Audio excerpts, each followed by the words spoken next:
Olá, boa noite a todos. Meu nome é Camila Fontoura, eu trabalho na equipe do Fundo Educacional da IAS e eu estou aqui hoje com a minha colega Elisa de Castro do Dias.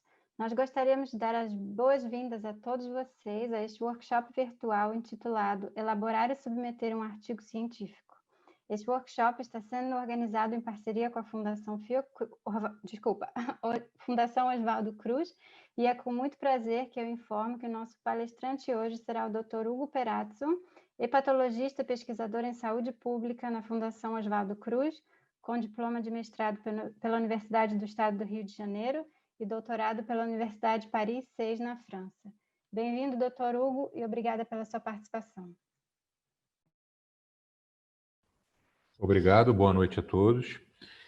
Bem-vindo a Como Elaborar e Submeter um Artigo Científico, um workshop organizado pelo periódico Journal of International AIDS Society sobre como elaborar e submeter um artigo de pesquisa.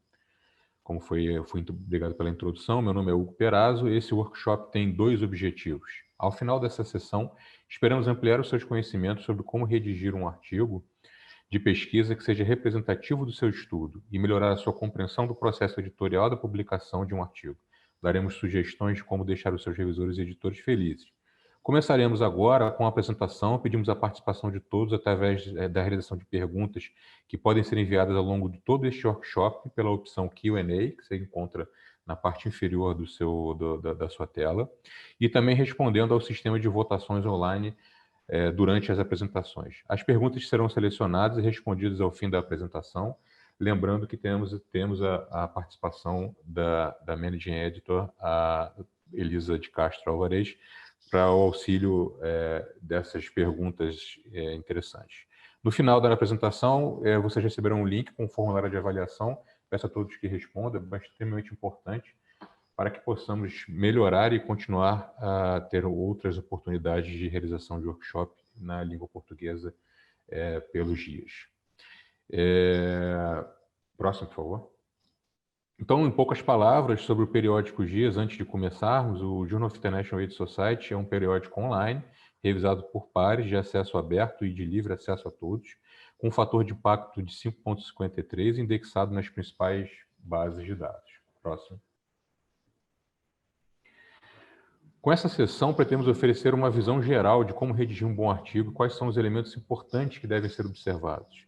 Por que é importante publicar? Porque, do ponto de vista científico, a publicação gera avanços tanto para cientistas como para a ciência em geral. Em geral, os resultados que não são publicados significam que não houve pesquisa naquele tópico. Próximo. Então, como uma primeira pergunta, quais são as características de um bom artigo, na opinião de vocês? Um artigo que apresente um tema interessante, que a sua amostra é grande, que envolva um cenário de interesse, ou que levanta boas questões ou hipóteses. Eu vou lançar aqui a votação online, deixando algum tempinho para vocês votarem, por favor. Votem.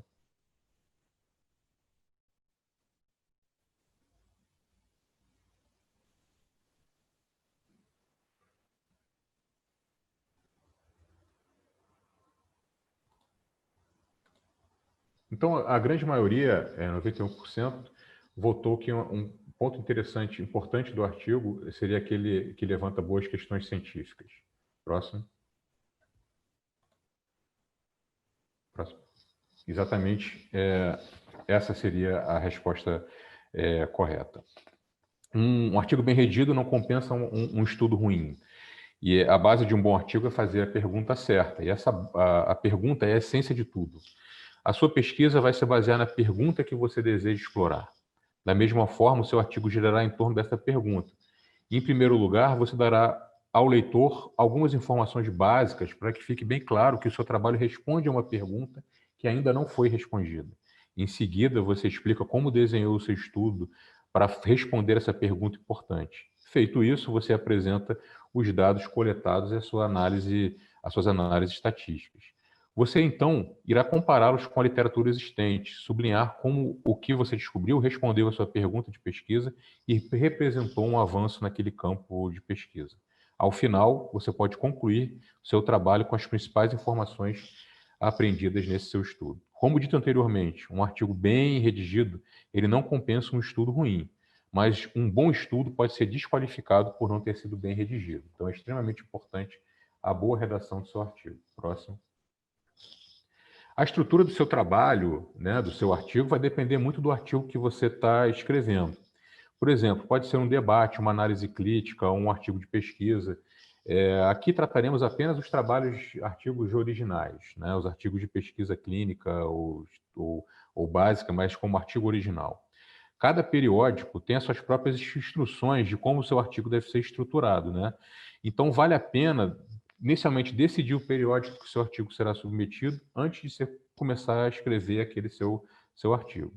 A estrutura de um artigo pode depender também da disciplina em que você esteja trabalhando, caso trate-se de ciências sociais, ciências físicas ou ciências biomédicas e clínicas, e do tipo de artigo. Um artigo de revisão tem uma estrutura diferente de um artigo dito original. Aqui eu vou destacar principalmente a estrutura geral básica, que é bem aceita para a maioria dos periódicos nas ciências biomédicas em artigos originais, que é a conhecida como IMRAD, que significa Introdução, Métodos, Resultados e Discussão. Além disso, no entanto, vocês podem ver que um artigo possui muitos outros elementos, além dessas 4 seções citadas. Próximo. Então, por onde começar, né?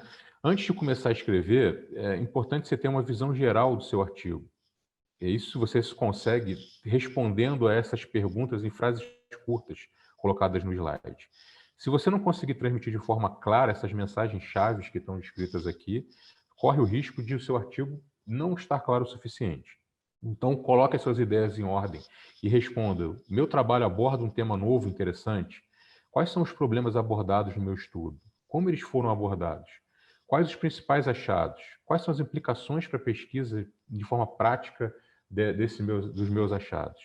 Uma vez concluída essa etapa, muitas pessoas, aí sim você inicia a sua etapa de redação do seu artigo, e essa redação ela pode ter uma certa lógica ou uma forma mais simples de ser realizada. Então, muitas pessoas começam a escrever, e eu coloco aqui a minha opinião particular, que eu corroboro com esse método.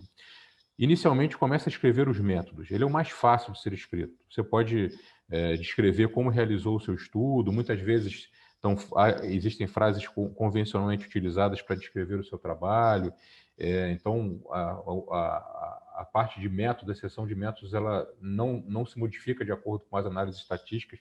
É uma descrição de como você realizou o seu estudo. Em seguida, geralmente, passamos para a fase de seção de resultados, né? Então, nessa seção de resultados, devemos decidir quais informações devem ser exibidas, quais são as informações relevantes dos seus resultados, como elas devem ser exibidas, se em forma de tabelas ou figuras, e qual a melhor forma de você passar ao leitor os seus resultados. O próximo passo seria a introdução. Então, em seguida aos resultados, escreva a sua introdução, que ela vai ser uma introdução baseada naqueles seus achados. E, antepenúltimo, eu passaria à discussão. A discussão, ela geralmente é a mais difícil de ser redigida. Então, a discussão a gente vai ver mais à frente que temos algumas regras que podem orientá-los na sua redação, mas uma sessão que é muito árdua para o pesquisador em redigir. Então, eu deixaria ela para o final. E no final mesmo, a gente geralmente faz o resumo e o título. Geralmente fazemos uma versão preliminar do resumo do título, que deve ser finalizada ao final, porque vamos ver que são partes extremamente importantes do artigo. Próximo. Então, eu queria deixar aqui essa pergunta para vocês votarem. Qual, na opinião de vocês, a parte mais importante de um artigo? O título, o resumo, o resultado ou os métodos? Então, deixo um tempinho para a votação.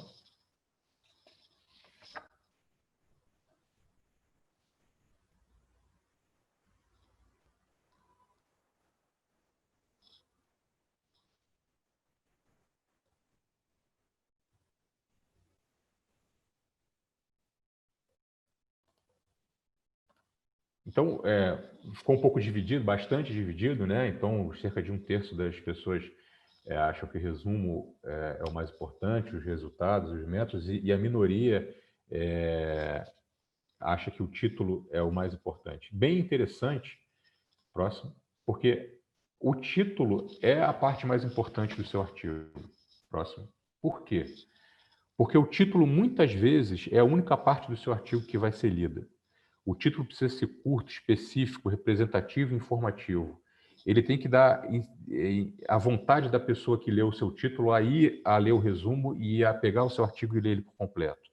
Como leitor, você deve pensar como um título despertaria o seu interesse, pois o seu tempo é precioso, né?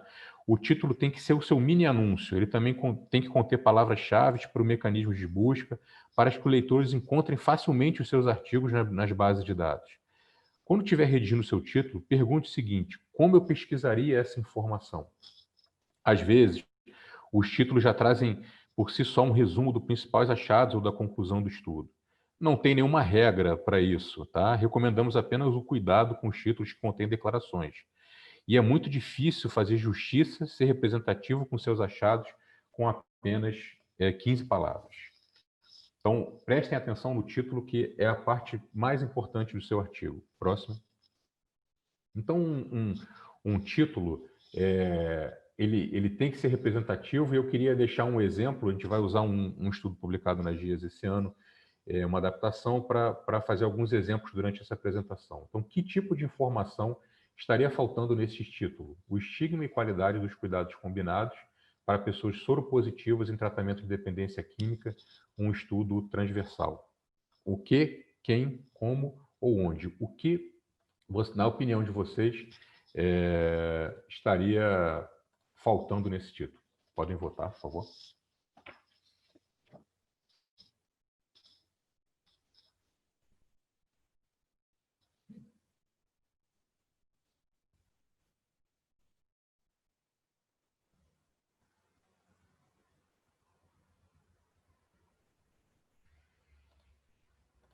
Então, a grande maioria foi a favor de que falta onde foi realizado esse estudo. E, próximo. Essa é a pergunta correta, é a resposta correta. Então, o estigma e qualidade dos cuidados combinados é o que se trata o estudo para pessoas soropositivas em tratamento para dependência química. Quem? Um estudo transversal é como ele foi realizado, mas faltava a informação da localização, no caso aqui, a Ucrânia. Então, esses 4 elementos são importantes e devem estar presentes. Pensem sempre em colocá-los presentes no título do seu artigo. Próximo. Passando do título, chegamos ao resumo. O resumo é uma breve síntese do seu artigo, né? Ele deve incluir todos os detalhes e dados importantes do seu estudo de pesquisa, de forma a servir para o leitor como uma síntese independente do trabalho, né? O leitor ele deve ser capaz de ler o seu resumo e compreender o seu estudo. Atenção, mas geralmente a gente tem um limite de palavras que vai variar aí de acordo com o periódico entre 150 e 350 palavras. Então, é importante conhecer esse limite verificando nas diretrizes do periódico, como a gente vai mostrar mais à frente. Nessas diretrizes do Outdoor Guidelines, você também encontra a estrutura do resumo de uma categoria específica do seu artigo. Nos casos de artigo de pesquisa, geralmente a gente tem a mesma forma do artigo: introdução, métodos, resultados e conclusões. Utilize apenas texto no seu resumo. Não coloque figuras ou tabelas, não deve conter referências ou abreviações. As abreviações podem existir caso você utilize ela mais do que 3 vezes na descrição do seu resumo. Caso tratado de um ensaio clínico, na última linha do seu resumo deve vir um registro do seu ensaio clínico. Não vá além do que você propôs no seu artigo. Não mostre resultados que não são significativos, não faça nenhuma discussão, não há espaço para conjecturas no seu artigo, no seu resumo, desculpa. Então, é importante ter um resumo que seja sucinto e que seja representativo do seu trabalho. Próximo. Aqui a gente tem um exemplo, como a gente vem seguindo, de um resumo. Acho que não cabe, é difícil vocês poderem ler todo o resumo, mas eu acho importante destacar a atenção no que está destacado em vermelho, onde um resumo aqui mostra a parte de introdução de método, e a gente pode perceber que a parte da introdução é o tema da sua pesquisa. Precisa se conhecer o assunto, né? Nesse caso aqui, trata-se da estigmatização de pacientes soropositivos e dependentes de drogas injetáveis, terminando, então, a sua introdução com a frase do objetivo do seu estudo. O objetivo deve ser a última frase da sua introdução. Na seção de métodos, é necessário incluir assim, detalhes suficientes que os leitores entendam como o estudo foi realizado, né? Nessa seção, os autores geralmente especificam que se trata de um estudo transversal, no caso aqui, o local onde foi realizado, o período que foi feita a pesquisa. Todas essas informações devem ser descritas na parte de métodos. Próximo. Ainda no resumo, na parte de resultados, né, é importante apresentar os achados do estudo, né? Sempre os autores devem relacionar claramente os principais achados, né, os achados mais relevantes.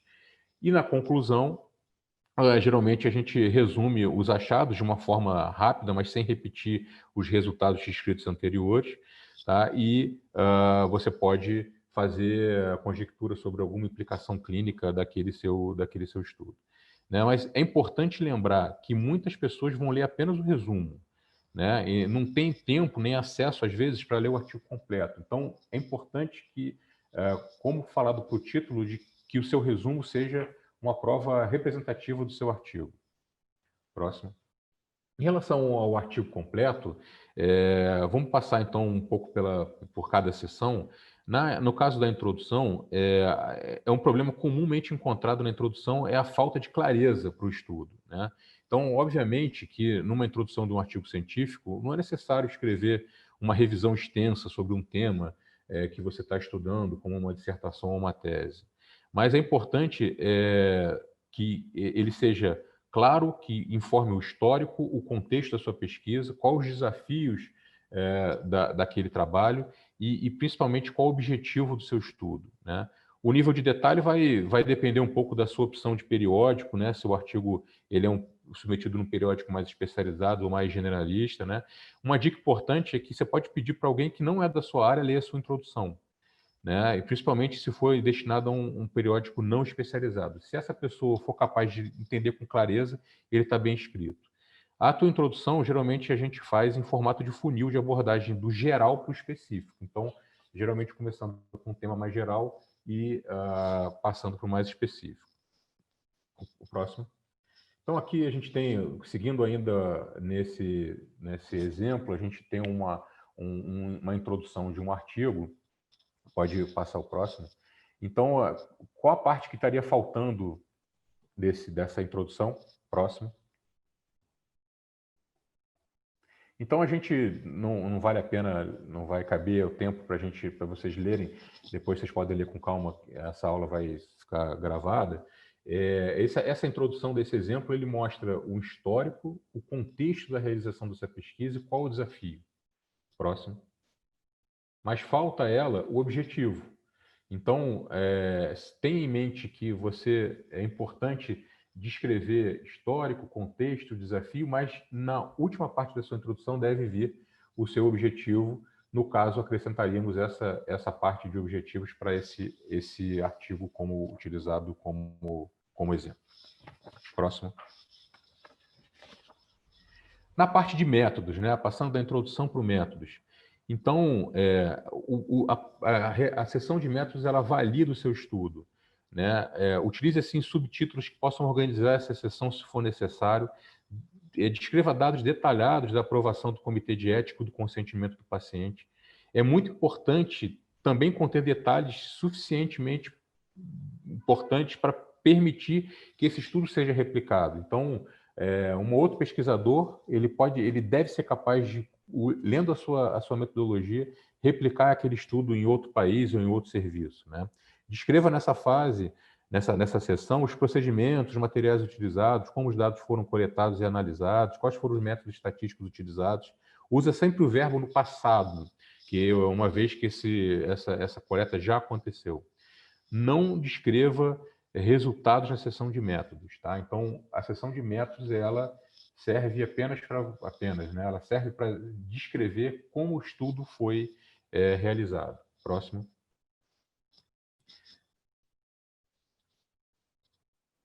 Acho que tivemos um problema aqui com a internet. Um minutinho. Deixa eu ver se eu consigo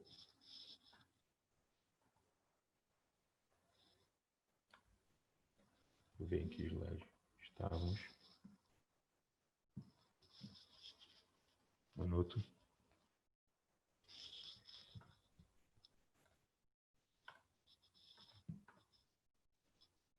Vai voltar aqui. Pequeno problema técnico. Ok. Na sessão anterior, ok. Então, na seção de métodos, né, essas são as perguntas que devem ser respondidas na sua seção do método. Quem foi o estudo do sujeito do estudo? Qual foi o alvo daquele programa? Como o estudo foi desenhado? Como o resultado de interesse foi medido, né? Quais e como os dados foram coletados e analisados? Aonde aquele estudo foi realizado? O que você mediu naquele estudo? Quais foram os fatores de interesse? Qual período que esse estudo foi realizado? Então, é importante ter um equilíbrio entre o nível suficiente de detalhe e o limite de palavras daquele periódico. Isso costuma ser difícil, mas é uma sessão importante, porque os revisores costumam pedir mais esclarecimentos na sua sessão de métodos. Próximo. Já na seção de resultados, né, é extremamente importante, né? Nem todos os seus dados precisam ser apresentados em sessão de resultados. Apresente apenas aqueles dados relevantes para a sua pergunta. Descreva a forma como as análises estatísticas foram realizadas, né? Mas tenha cuidado com a palavra, com o termo significativo, né? E outros termos um pouco mais vagos. Então, termos como alguns, muitos, poucos devem ser evitados, e o uso do termo significativo pode ter um significado estatístico, né? De uma diferença estatística. Use a representação dos seus resultados por tabelas ou gráficos. A gente vai ver mais à frente quais as vantagens e as desvantagens de cada uma, tá?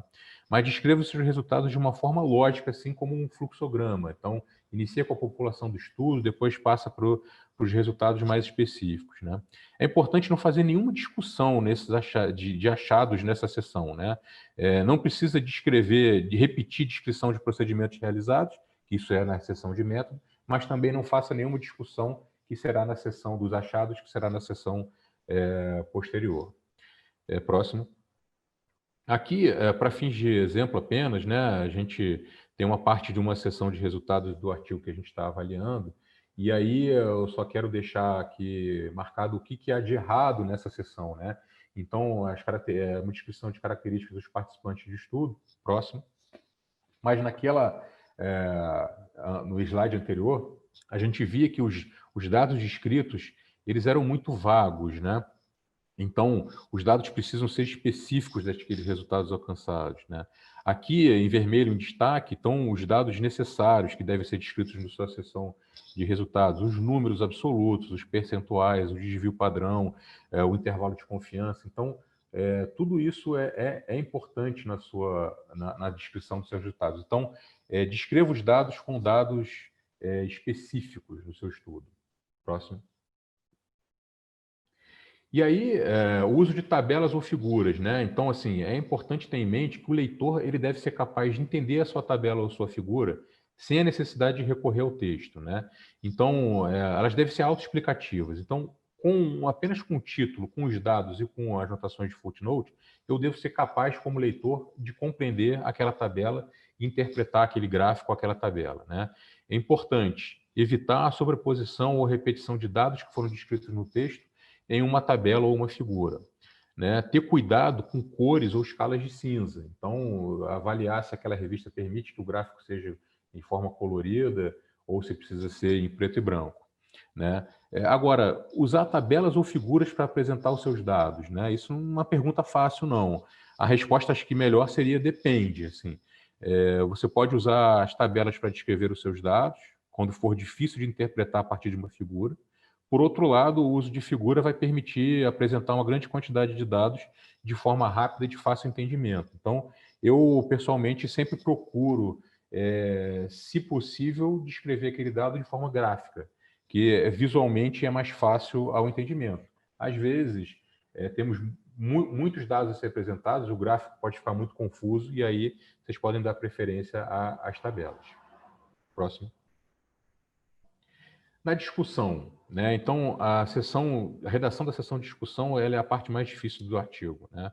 Então, antes de começar a descrever a sua discussão, eu acho que o que a gente recomenda é que você responda essas simples perguntas que estão descritas aí no slide, que elas vão ajudar a colocar um pouco as suas ideias em ordem, né?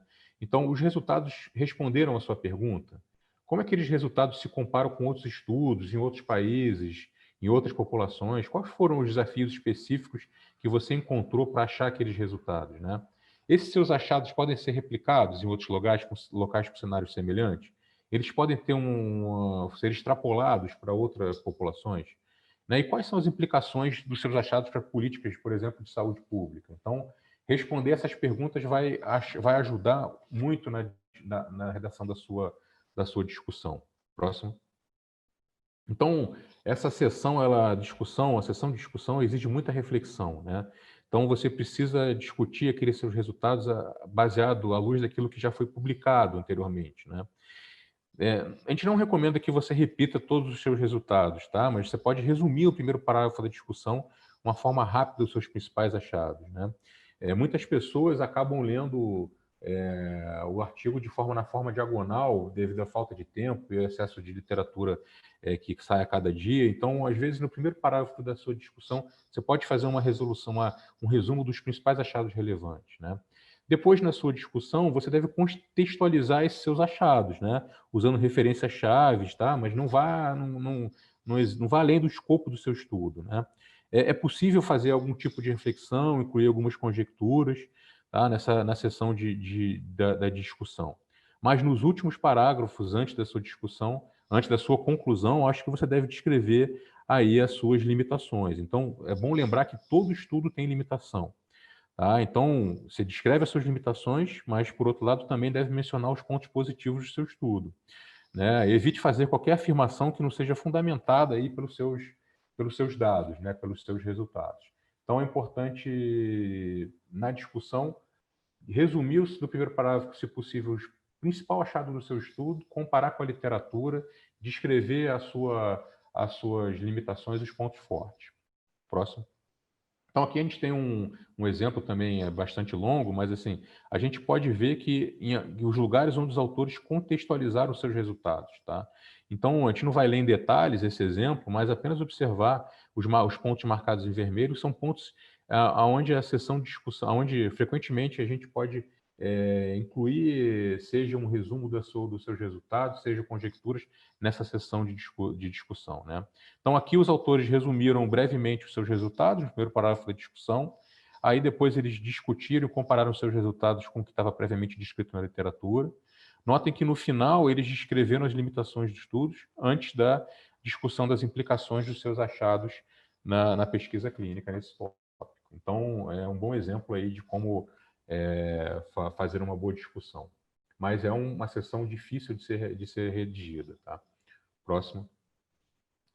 Finalizando a parte do teu artigo, nas conclusões, então, nas conclusões, você deve fazer um resumo das suas principais achados, principais conclusões mesmo, né?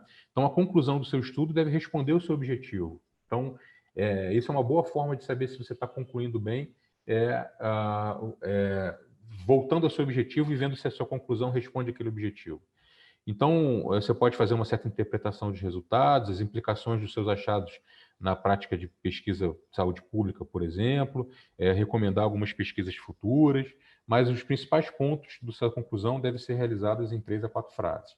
Mas evite fazer afirmações óbvias, repetir resultados, fazer qualquer tipo de generalização. Então, próximo.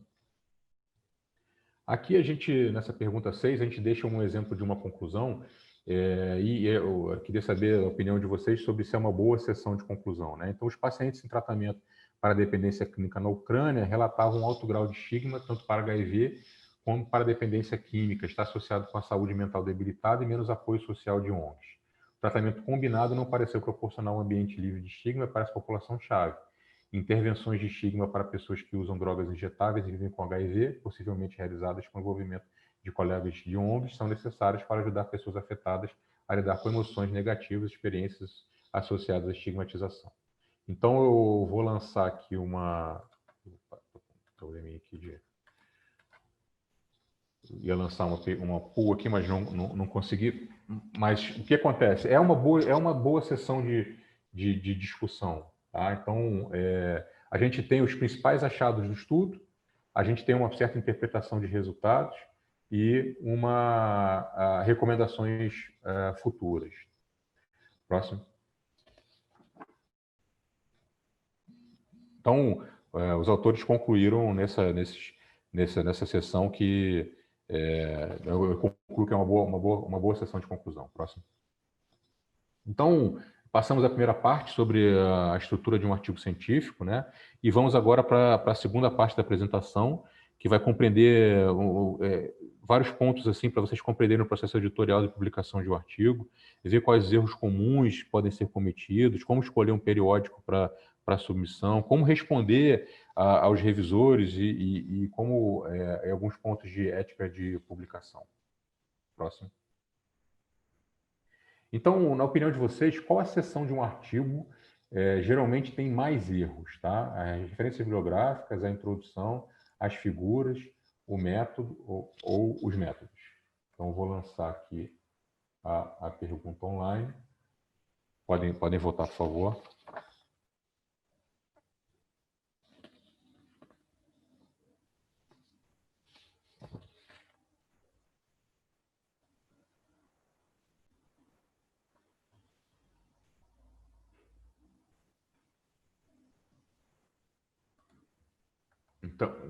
Então, a gente tem aqui que 38% de vocês votaram as referências bibliográficas, seguido da parte de métodos. Então, próximo. Então, a maioria estava correta. As referências bibliográficas é uma seção que geralmente a gente encontra bastante quantidade de erros. Tá? Próximo. Próximo. Então, as referências bibliográficas, elas geralmente são negligenciadas, né? Trata-se de uma seção importante, né? Se você fornecer apenas dados de terceiros, sem se referir a eles, sem dar nenhuma referência, isso pode ser considerado plágio, e o artigo pode ser rejeitado por isso. Então, essa seção também demonstra o conhecimento e a conscientização a respeito desse campo, né? Então, você deve evitar viés de citações, assim, por exemplo, citar apenas as pesquisas próprias ou ignorar deliberadamente publicações que não estejam alinhadas com seus resultados. Então, você deve discutir aquilo que está concordante com os seus achados, mas também com aquilo que foi publicado que discorda um pouco daquilo que você está publicando. Não esqueça de formatar suas referências, né, de acordo com as diretrizes do periódico, né? Então, é muito importante, cada periódico tem seus próprios requisitos, né, que podem ser encontrados nessa abazinha Author Guidelines. Então, eu recomendo fortemente a leitura do Author Guidelines para a configuração do seu artigo antes da submissão. Então, uma formatação incorreta, né, de uma referência, por exemplo, pode indicar aos editores que esse artigo já foi rejeitado em outro periódico, né? Seria o rastro de rejeição prévia. Isso pode ser muito ruim para você. Próximo. Outras sessões que a gente encontramos, que temos erros que são bastante frequentes, né? A sessão de agradecimento e de fonte de financiamento. Então, você, como autor principal ou correspondente, é o responsável para obter a permissão por escrito das pessoas que os nomes são mencionados como autores, né? E também é importante você cumprir o regulamento do seu financiador na hora de reconhecer que ele deu um apoio financeiro para aquele estudo. A cobrança da contribuição dos autores, muito frequente atualmente, né, sobre quem fez o quê nos artigos, né, garante que todos os autores preencham critérios de coautoria, né? A gente sabe que muitas vezes autores podem ser incluídos por uma pressão hierárquica ou para incluir um pesquisador renomado visando aumentar as chances de publicação. Então, é muito importante preencher a parte de autor de contribuição de cada um, né? É importante também ter atenção à declaração de conflito de interesse. Então, essa seção deve incluir todos os potenciais conflitos de interesse dos autores, né? E é muito importante ser transparente nessa declaração para deixar bem claro que, se você tiver um conflito de interesse, que isso está declarado. Próximo. Então, quais os fatores que influenciaria na sua escolha de um periódico, né? Você fez um estudo, escreveu um artigo, e agora você vai procurar um artigo para publicação para submissão e qual seria o fator que vai influenciar mais nessa sua decisão? Próximo. Então, qual seria? Cobertura por indexação, o Open Access, o custo de publicação, né? O fator de impacto, a rapidez que você vai ter a decisão editorial, qual o público que vai ler aquele periódico, qual a abrangência daquele periódico ou todas essas. Então, vou lançar aqui, eu acho que é a nossa última votação online. Por favor, podem votar.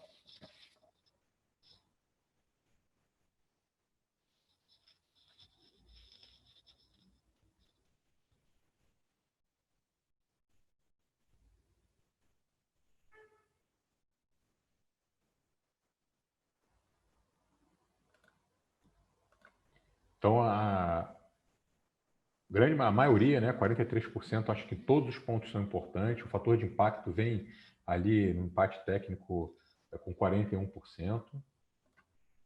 Próximo. Então, vou de acordo com a maioria que todos os fatores, todos os pontos aqui são importantes. Próximo. Então, por exemplo, anterior, previous. Ok. Então, a indexação, a indexação daquele periódico nas principais bases de dados, assim como o acesso aberto, que é o Open Access, vai permitir uma maior visualização do seu artigo, né? Então, isso é importante. O custo pode ser um fator decisivo, né? A ausência de um financiamento específico pode dificultar a submissão, caso seja necessário pagar um publication fee naquele periódico. A escolha do periódico de alto fator de impacto também pode decidir na tua escolha, porque a gente sabe a necessidade da pontuação, principalmente de programas de pós-graduação aqui no Brasil, o Qualicaps, então, tanto para o pesquisador quanto para o programa, e quanto mais publicação num artigo de maior fator de impacto, melhor. A escolha de um determinado periódico pela rapidez da resposta ou do editor ou da revisão também pode influenciar na escolha, então é sempre bom um periódico que tem uma rapidez nessa resposta, então a gente já sabe se está rejeitado e já pode continuar a nossa peregrinação para outra submissão, e assim como o público leitor ou a abrangência daquele periódico também pode influenciar na sua escolha do periódico. Próximo. Então, o que fazer, eu vou deixar aqui uns pontos, o que fazer e o que não fazer ao submeter o seu artigo. Próximo. Então, cada periódico tem o seu próprio conjunto de instruções, né, para os autores. É o Author Guidelines, que detalha as políticas editoriais, os requisitos de formatação. Então, para causar uma boa impressão nos editores, é muito importante seguir essas orientações, né? Então, sempre, assim, o pesquisador que não é capaz de ler uma diretriz e configurar o seu artigo de acordo com aquela diretriz, muitos editores vão entender que ele não é capaz de realizar uma pesquisa clínica. Então, eu recomendo fortemente a leitura do Author Guidelines, do periódico que você escolheu para submeter o seu artigo, e seguir essas recomendações à risca, ali, ipsiliter. Eu também faço isso, eu tenho sempre à mão uma cópia de um artigo semelhante publicado naquele periódico recentemente, para eu usar como modelo. Então, eu acho que essas duas dicas são importantes. Seguir as diretrizes dos autores e ter como um artigo publicado recente naquela revista para te servir como um modelo. Próximo. Algumas instruções nessas diretrizes são frequentemente ignoradas, tá? Então, por exemplo, a contagem de palavras, o formato das referências bibliográficas. Então, algumas revistas exigem todos os nomes dos autores, outras até 6 autores, todos os nomes, e se mais que 6, botar o at-all, o ano vem antes ou vem depois. Então, é importante formatar a sua referência bibliográfica de acordo com o que recomenda a diretriz do periódico que você vai submeter o artigo. É importante ler também essa diretriz para configurar suas tabelas e figuras. Então, a tabela vai ser inserida no texto, ela vai vir no final do artigo, é um arquivo separado, a figura tem um limite mínimo de qualidade, né? Qualidade de foto ou de figura. As abreviações, existem algumas revistas que exigem uma lista de abreviações, seja por ordem alfabética ou aparecimento no texto. Sempre escrever por extenso a primeira vez que ela aparece no teu texto, tá?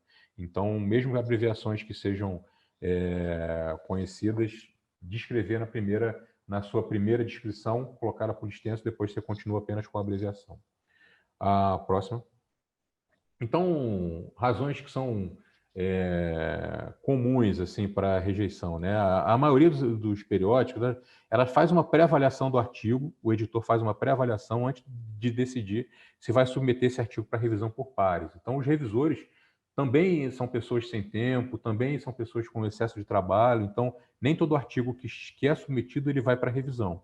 Então, essa forma de fazer uma pré-avaliação evita um desperdício de tempo de todo mundo, né? Se o artigo não atender o padrão do periódico, ele já vai ser rejeitado diretamente sem ir para revisão. Então, responder sim a essas perguntas que estão listadas aqui no slide vai ajudar ao seu artigo a seguir para avaliação para os revisores e para os pares. Tá? Então, seu artigo está dentro do escopo daquela revista, o objetivo do estudo está claro, os resultados são importantes, o estudo traz uma contribuição nova para aquele tópico, né? O desenho do estudo e a metodologia são válidos, ele é um artigo de boa qualidade. Então, o quanto mais você responder sim a essas perguntas, maior a chance do editor levar o seu artigo para revisão.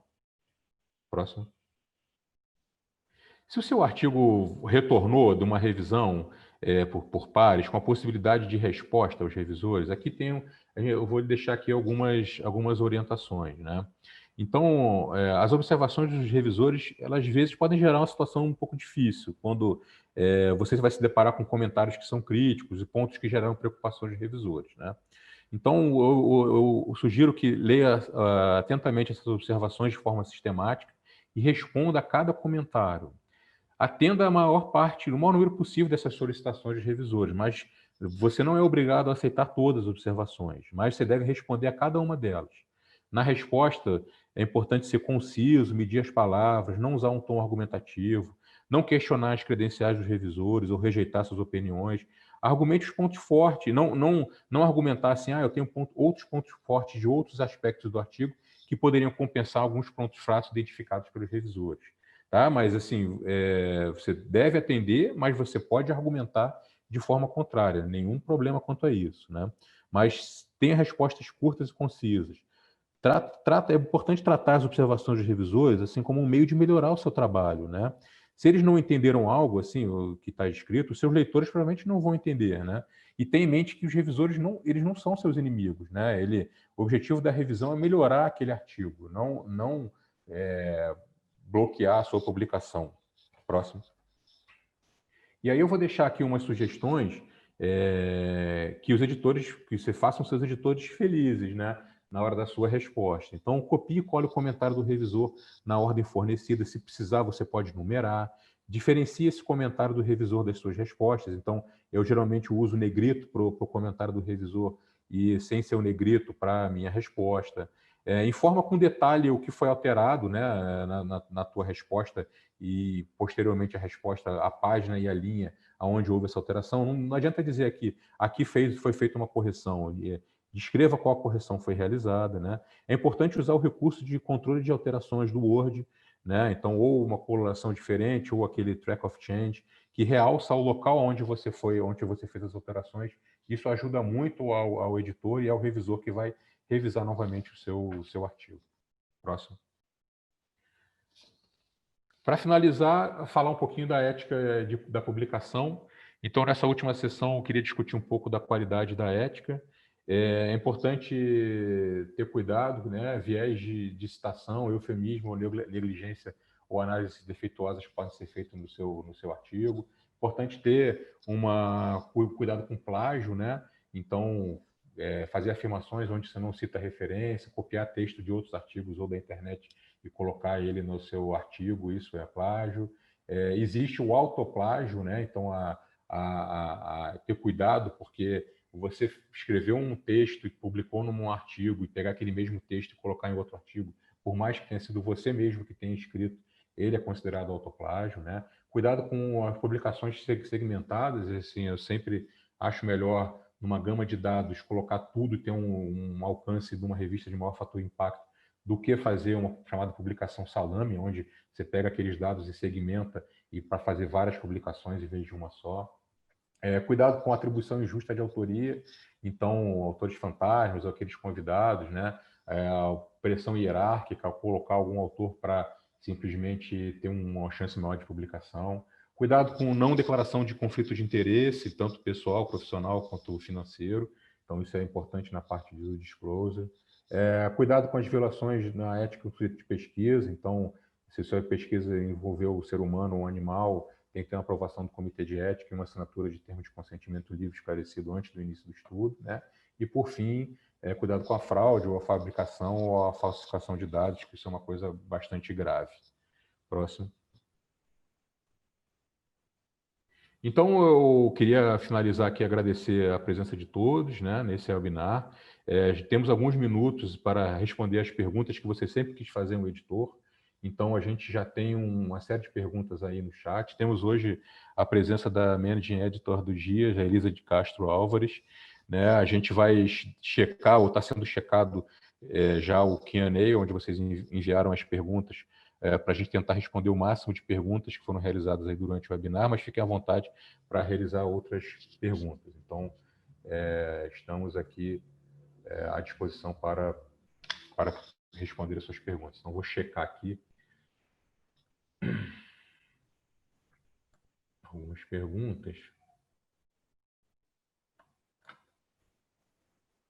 Um minutinho.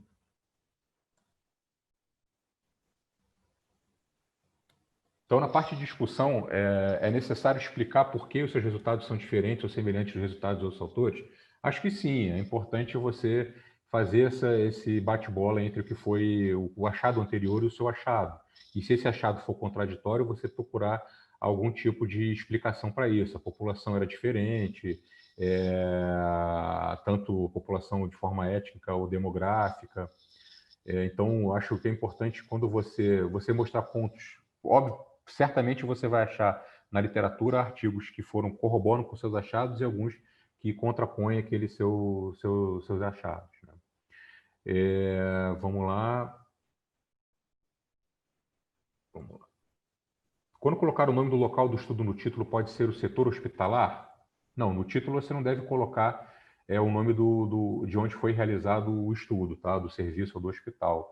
Eu acho que é simplesmente... você pode colocar isso lá no método, na seção de métodos, que esse estudo foi realizado no período tal a tal, no hospital XY tal, mas no título isso não cabe. É o local, onde que eu digo...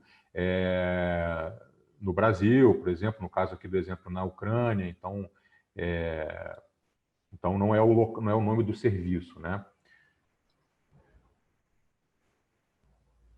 Não devo usar o termo estatisticamente significativo no resultado? Qual a opção? Não, você deve usar o termo estatisticamente significativo quando você tem o P menor que 0,05, né? Que é a convenção, como foi convencionado como estatisticamente significativo. Tomar cuidado, que eu digo, com o termo significativo. Então, às vezes, você quer dizer algo que é importante e utiliza o termo significativo e não tem nada a ver com a parte de estatística e o leitor pode interpretar como estatisticamente significativo. É importante ou relevante publicar um estudo com resultados estatisticamente não significativos?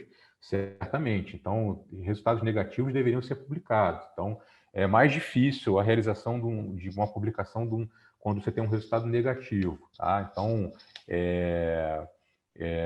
eu só recomendo que faça a sua metodologia da forma mais correta possível, porque quando o resultado é negativo, muitos revisores vão questionar a sua metodologia. Então, se tiver alguma crítica na metodologia, pode ser uma dúvida se realmente aquele resultado é negativo, mas é importante sim a publicação de resultados negativos. A gente às vezes tem um viés de publicação, porque só tem publicação daquele tópico em resultado estatisticamente significativo ou positivo, né?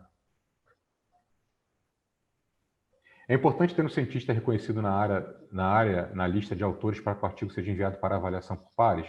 Acho que não necessariamente. Se aquele cientista participou do estudo, se ele preencheu os critérios de autoria, eu não tenho nenhum problema que ele seja coautor daquele estudo. O problema é quando a gente quer incluir um autor simplesmente por ele ser conhecido e aumentar a chance de publicação. E acredito que não seja um fator determinante. Né? Se o seu artigo estiver bem redigido, for uma boa pergunta e ter um avanço original naquele tópico, ele vai para a revisão por pares, tá? E tem as grandes chances de ser aceito. Qual a taxa média anual de aceitação e rejeição das guias? Então, I don't know if Elisa can respond that. Hugo, can you hear me? Sorry, I'll translate for you. Which is the rate of rejection of GIAs, annual rate of rejection? So we usually reject around 80% of the manuscripts that we receive. So this shouldn't discourage the authors. I mean, and it's pretty normal to get a rejection response and some recommendations for revising and resubmitting or submitting somewhere else. Okay. But yeah, the rejection rates for GIS are 80%. Ok, thank you. Então, 80% dos artigos submetidos são rejeitados. Essa é a taxa, então 20% de aceitação, 80% de rejeição. O que significa evitar generalização na discussão? Você realizou um estudo e você tem uma população onde você aqueles seus resultados eles são válidos para aquela população, a validade interna, né? Então, quando o estudo é populacional, que envolve muitas pessoas, um N enorme, você pode até permitir essa generalização. Então, evitar que você ache que aquele seu resultado ele vale para toda a população. Um estudo que você fez num determinado hospital no Rio de Janeiro ou no Brasil vale para a população brasileira inteira ou vale para a população mundial. Então, esse aqui você deve evitar isso na sua discussão. Tá? Então, o seu estudo tem validade interna, mas precisa ter cuidado para saber se ele tem validade externa. Então, a gente, às vezes, no Brasil, quando um estudo é asiático, a gente tem que se questionar se aquele resultado vale para a nossa população, uma vez que a diferença étnica e demográfica é muito grande, né, entre as duas populações. Então, geralmente na tabela 1 do estudo, que tem a descrição dos pacientes, você é capaz de identificar as principais características daquela população estudada, até para saber se você pode usar aqueles achados na sua prática clínica diária, no seu consultório, no seu ambulatório. É possível reenviar o manuscrito revisado ao mesmo periódico após a rejeição? Não. Então, na verdade, você envia o manuscrito ao periódico. Se ele foi rejeitado, seja pelo editor antes de revisão, ou foi para revisão e foi rejeitado, você vai receber um e-mail dizendo que ele foi rejeitado, e aí você já não pode mais submeter aquele mesmo periódico, aquele mesmo manuscrito, aquele mesmo periódico. Tá? Então, você tem que ir procurar outro periódico. Tá? Você tem a opção de resposta. Se ele foi à revisão e os revisores fizeram críticas e permitiram a resposta, aí sim você vai reenviar uma versão revisada daquele seu manuscrito para o periódico, mas não reenviar o mesmo manuscrito ao mesmo periódico.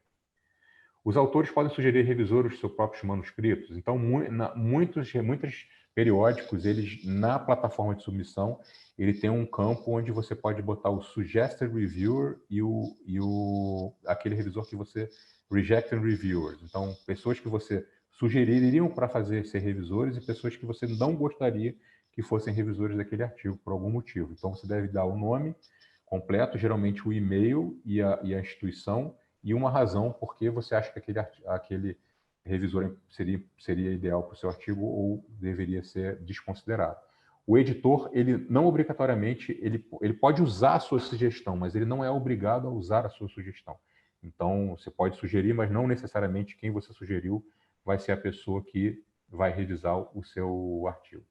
Como o jornal verifica se há plágio, né? E como a revista verifica outras questões éticas, como autoria injusta, interesses conflitantes não declarados e violações de assunto. Então, hoje em dia, a gente tem, a maioria dos periódicos tem um software que é capaz de procurar e identificar se tem uma semelhança grande daquele teu parágrafo, daquele teu texto com milhões de textos aí online, tá? Então, toma cuidado com isso, que a revista pode achar o seu plágio. A verificação de ética e autoria, na verdade, você declara aquilo. Então, você coloca lá no artigo que teve uma aprovação do Comitê de Ética e que os autores, e descreve os autores e quem fez o quê. Então, acho que não tem uma verificação. Eu me lembro da minha vida que uma única vez me pediram a aprovação do Comitê de Ética. Então, a gente teve que enviar depois aquele termo de aprovação, né? Mas isso é uma coisa bem rara. Quais os benefícios de publicar nos dias em comparação com periódicos que publicam um tipo semelhante de pesquisa? Por exemplo, AIDS ou International Journal of Infectious Disease. Então, eu acredito que a grande vantagem é que é uma revista de Open Access, que então as pessoas não precisam ter a assinatura da revista ou acessar isso apenas no periódico Scapes aqui no Brasil ou dentro da instituição, né, no computador do IP da instituição, e com um fator de impacto importante. Elisa, can you hear me? Yes, I can, Hugo. We have a question here. Which are the benefits of publishing in GEAS in comparison to other periodicals that publish similar types of research in HIV and AIDS, like AIDS and International Journal of Infectious Disease? And I said that it's open access, Exactly. and it's a high impact factor, but I don't know if you want to add something. Yeah, it's exactly that we publish open access, so everybody would be able to access the full article, and also what you said, that the impact factor is the highest in the HIV field after Lancet HIV.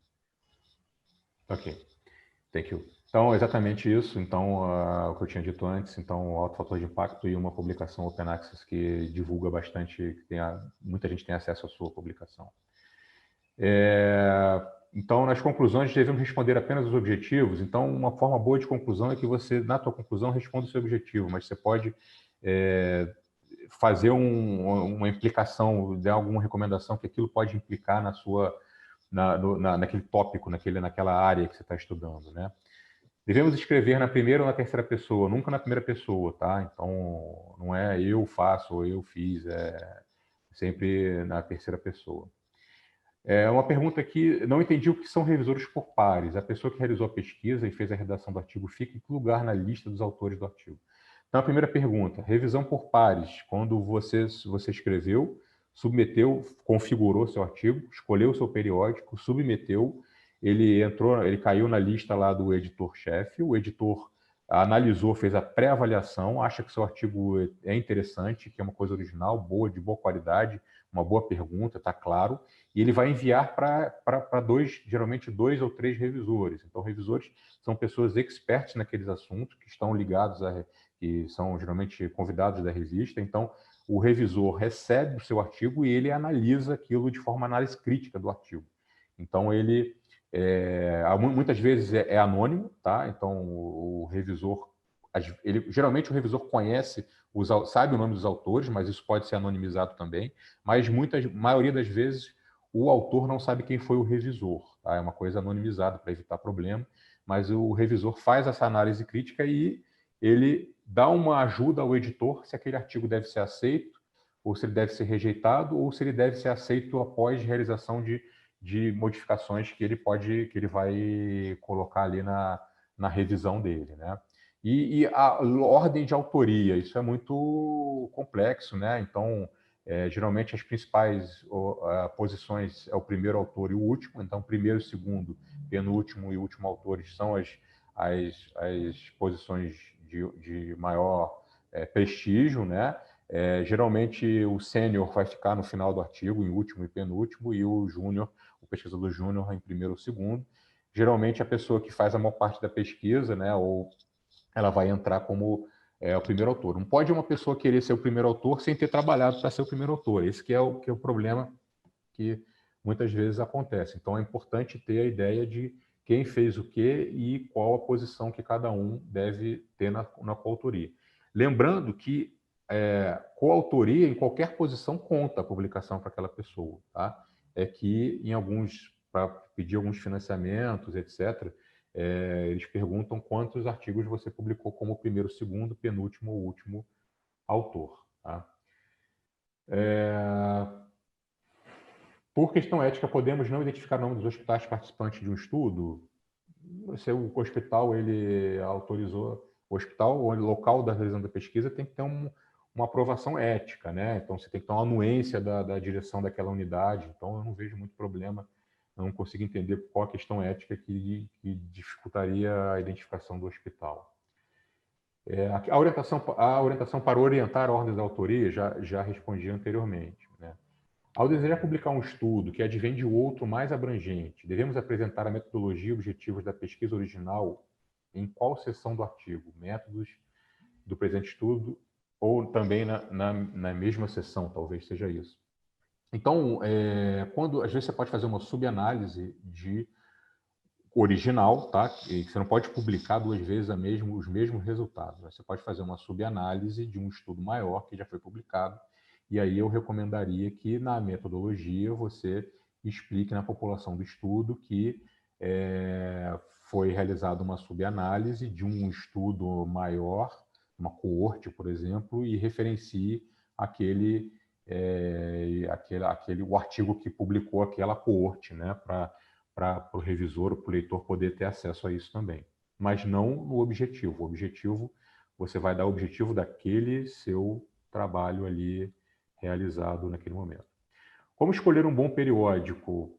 Poderia partilhar uma lista de periódicos acessíveis e de referência? Então, a escolha do periódico depende daqueles fatores que a gente listou, né? Então, o fator de impacto, abrangência, open access, custo, indexação em base de dados. Um bom periódico, ele está nas principais bases de dados, Embase, Medline, Scopus, etc. E ele tem um bom fator de impacto e vai ter ele é preferencialmente open access, porque aí o acesso é maior, né? As pessoas vão ler mais o seu artigo, e ele tem que estar naquela sua gama de leitores, né? Mas uma lista de periódicos acessíveis de referência, acho que isso talvez tenha que ser uma coisa mais... dá mais trabalho para eu falar isso aqui agora. A gente tem, se a pessoa for do Brasil, a gente tem o Qualis da CAPES, que tem uma classificação de Qualis A, B, C, e aí o A é melhor que o B. Principais fontes... Desculpa te interromper, que nós chegamos já às 7 horas. Ah, ok. Eu acho que talvez seria melhor selecionar mais uma última questão, e aí a gente fecha. Se os participantes tiverem mais alguma questão, alguma pergunta, a gente vai compartilhar o e-mail dos dias. Vocês podem enviar por e-mail depois, ok? Ok. Obrigada. Então, vou deixar obrigado você, vou deixar aqui uma última pergunta. Quais as principais fontes bibliográficas de pesquisa científica que recomendo?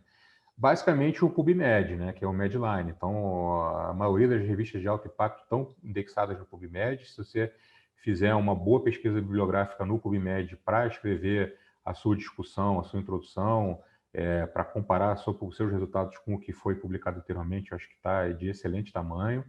É importante saber fazer a pesquisa bibliográfica no PubMed. Então, muitas vezes a gente só acha aquilo que a gente faz a pergunta correta, tá? Então, é importante saber fazer essa pesquisa. Isso pode ser tópico até de um outro webinar. E agora, se você está fazendo uma revisão sistemática, aí você precisa procurar nas diversas bases de dados existentes, tá? Então, não cabe só a PubMed. Aí é PubMed, Embase, Scopus, Lilacs, a Web of Knowledge, né? O problema da Embase, da Web of Knowledge, é que são pagas. Então, muitas instituições têm, então o pesquisador tem acesso a isso quando está no IP da instituição, mas em casa, por exemplo, você não tem acesso. A PubMed, o Medline, ela é gratuita. Então, você da sua casa consegue fazer uma pesquisa bibliográfica. Você não vai ter acesso a alguns artigos, mas você vai ter acesso ao título e ao resumo. Então, acho que fazendo a pesquisa aí para o seu artigo no PubMed está o suficiente. Então, acho que seria isso. Vou deixar a última pergunta aqui. Um artigo pode ser publicado em vários periódicos? Não. Então, isso é uma coisa importante.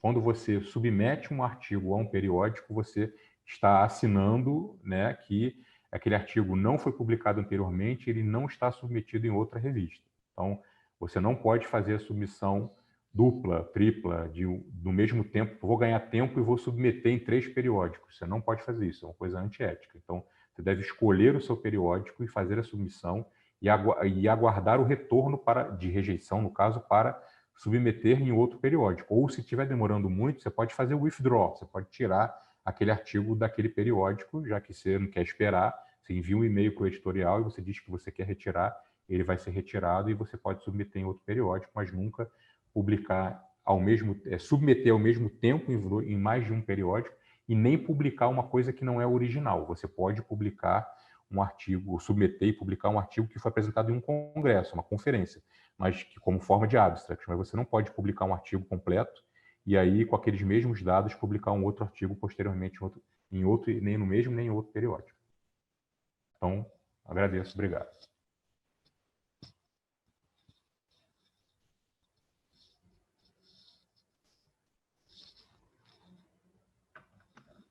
Obrigada, Hugo. Obrigada, Elisa. Nós chegamos, então, ao fim do workshop. Eu queria agradecer novamente a todos pela participação. Nós esperamos que as informações compartilhadas tenham oferecido oportunidade de aprendizado para todos vocês. Caso vocês ainda tenham perguntas que não tenham sido esclarecidas, porque, infelizmente, a gente chegou ao fim do workshop, eu peço que vocês enviem um e-mail para editorial@giasociety.org. Vocês têm um e-mail também no chat box.